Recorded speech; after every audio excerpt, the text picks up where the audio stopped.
qu'il y a? Mon chocolat chaud est excellent. C'est parfait pour parler de Motonheads. Donc on est avec Motonheads. Alors Motonheads, merci de nous accorder cette petite interview. C'est Motonheads en live sur Énergie. Motonheads? Sérieux les mecs? Motonheads? Non. Aujourd'hui on se retrouve pour parler plutôt de Motonheads. Et tout comme je l'ai fait pour Henri PFR, je vais vous montrer que ce DJ a absolument un potentiel de fou furieux. Vraiment de dingue.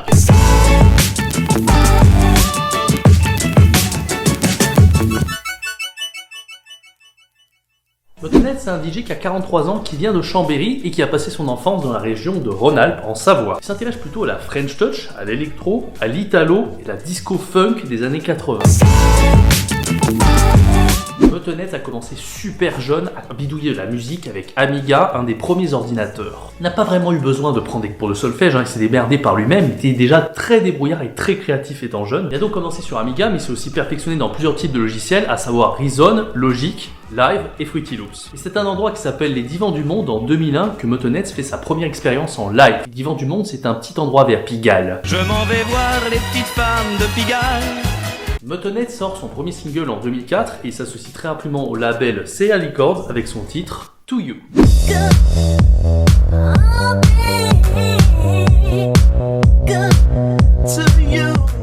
Il s'agit en fait de son premier hippie. Un hippie, t'as pas fini de nous prendre pour des cons un petit peu? Bah quoi, tu préférais épée alors? Arrête un petit peu de nous prendre pour des cons et explique c'est quoi un hippie. En fait, c'est tout con, un hippie c'est un disque d'une durée plus courte que celle d'un album, mais plus long que celle d'un single. Un petit peu plus tard, il sort un deuxième hippie qui s'appelle Smashing Music et qui est joué par de très grands DJ dans plusieurs grands clubs européens. Et en 2005, Jérôme sort un troisième hippie intitulé I'll Be There qui connaît un très grand succès. Motonheads à la base, ce n'est pas seulement Jérôme Tissot, mais c'est également Mathieu Boutier et Damon Ritchie. Dès le départ, ces trois DJ sont attachés au label Serial Records et forment un crew qu'on appelle la Zero Crew. Make Your Kind of Music, c'est un titre produit par Mathieu Boutier et Jérôme Tissot ensemble en 2007. Il s'agit d'une reprise d'un titre totalement culte et je vous laisse écouter maintenant.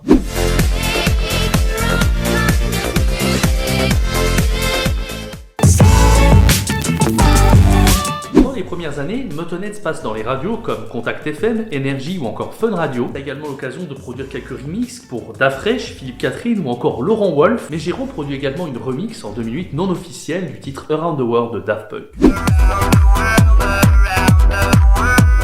En 2009, il assiste à la Techno Parade aux côtés d'Avicii. Avicii, pour moi, c'est un des meilleurs DJ au monde, donc c'est vraiment la classe d'être aux côtés d'un mec comme ça. Et en 2011, Motonheads produit un hit international, un des titres qui le fera connaître, Trust You Again avec la chanteuse Eden Martin. Personnellement, ça a été le premier titre que j'ai adoré de Motonheads, que j'adore totalement. Moi, ce qui m'a fait rire, c'est de voir Koé se déchaîner le trou de balle sur cette musique. C'est plutôt drôle. Moi, personnellement, j'ai connu Motonheads avec son titre Blanche-Neige. Ouais, Blanche-Neige, bah, pourquoi pas. C'est à ce moment-là que j'ai voulu voir si Motonheads avait produit d'autres titres de tuerie comme Trust You Again et Snow White, et je suis allé voir l'album Demo Maker sur Apple Music. Et je n'ai pas été déçu, loin de là.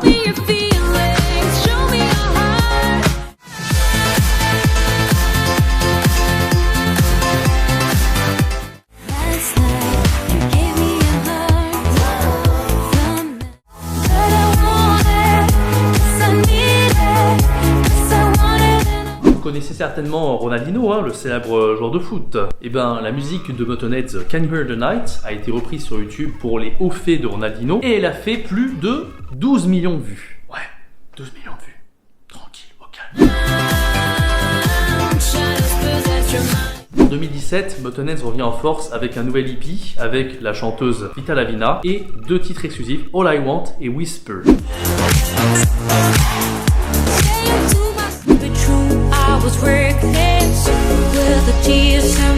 En 2018, il produit un nouveau single avec le chanteur Alex Alvarez qui s'appelle So Much. Mais les fans réclament de plus en plus le retour de Eden Martin. Et oui, parce que Eden Martin est complètement rattachée à Muttonheads, puisqu'elle s'est fait connaître avec ses 2 titres, et donc c'est très difficile pour elle de chanter avec d'autres DJ. C'est la même chose pour Muttonheads. À chaque fois qu'il veut faire une nouvelle musique, un nouveau DJ, on lui dit retour avec Eden Martin, dépêche-toi. Et donc 2019 marque le retour de Eden Martin, la chanteuse, pour un titre exclusif qui s'appelle Speed of Light, que personnellement j'ai beaucoup aimé.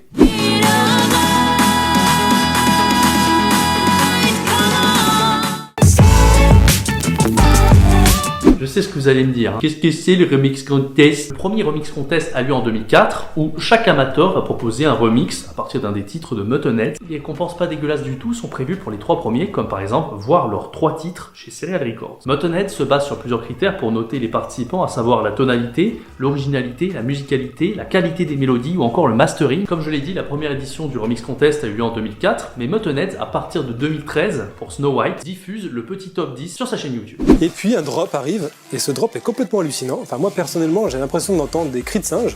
Donc, je sais pas ce que c'est que ce son, mais en tout cas c'est très efficace, il y a une belle prise de risque, on écoute ça tout de suite.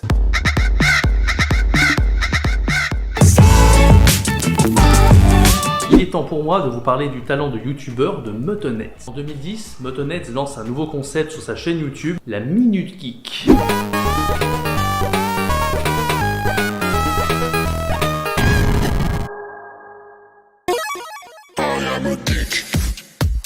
Ça fait maintenant à peu près 10 ans que la Minute Geek existe, il y a plus de 53 épisodes sur la chaîne YouTube de Muttonheads. Ces épisodes de la Minute Geek me font pas mal penser à un youtubeur que j'aime beaucoup qui s'appelle Spyro le Dragon, et également un petit peu, une petite touche de Dr Nozman, ça de temps en temps. Bienvenue dans la Minute Geek de Muttonheads, le premier épisode.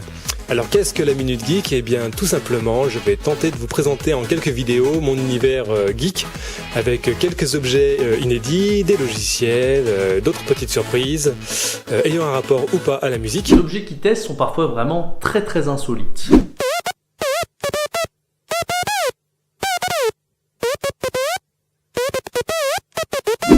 Mais ces épisodes vous donnent également une touche de nostalgie. Par exemple, il nous parle de l'Amiga, le premier ordinateur sur lequel il a composé, comme je vous disais au début. Cet épisode, il montre aussi un premier extrait de la musique qu'il a composée en 1980. Et cette musique est plutôt cool, il y a une petite touche de quelque chose, ça me fait penser un peu au jeu Dreamcast que je jouais quand j'étais gosse, il y a une petite touche de Sonic Adventure là-dedans.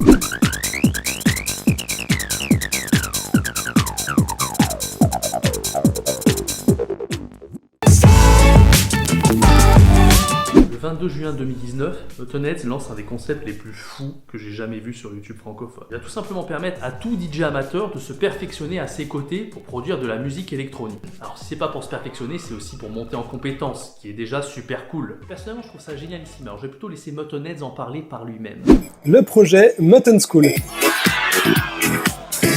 Alors de quoi s'agit-il exactement? Eh bien je vais vous proposer une formation personnalisée à la MAO, la musique assistée par ordinateur, ici même au Mutton Studio. Alors j'insiste sur le terme personnalisé, car contrairement aux cours en groupe ou encore aux tutos que vous allez trouver sur internet, ici la formation va s'adapter à votre rythme, à votre niveau et à votre objectif. Alors Jérôme, ce message s'adresse à toi. Si un jour j'ai l'occasion d'être coaché en MAO par toi, ce serait un rêve de gosse qui se réaliserait. Et voilà, c'était mon deuxième épisode de Parlons DJ dédié à Muttonheads. J'espère vraiment qu'il vous a plu. N'hésitez pas à suivre Muttonheads sur les réseaux sociaux, sur son site internet. S'il vous plaît, abonnez-vous à la chaîne de Parlons DJ. À partir de maintenant, il y aura un épisode de Parlons DJ chaque semaine sur YouTube. Profitez-en, abonnez-vous. On essaierait à long terme de parler plutôt de tous les DJ qui existent. Ouais. Ça va en faire des épisodes. Je n'ai pas vraiment de page Facebook pour l'instant, mais je vous invite à suivre Parlons DJ sur Twitter ou Instagram. Là-dessus, je vais beaucoup poster. Et surtout, je vous dis à la semaine prochaine pour un nouvel épisode de Parlons DJ. Portez-vous bien.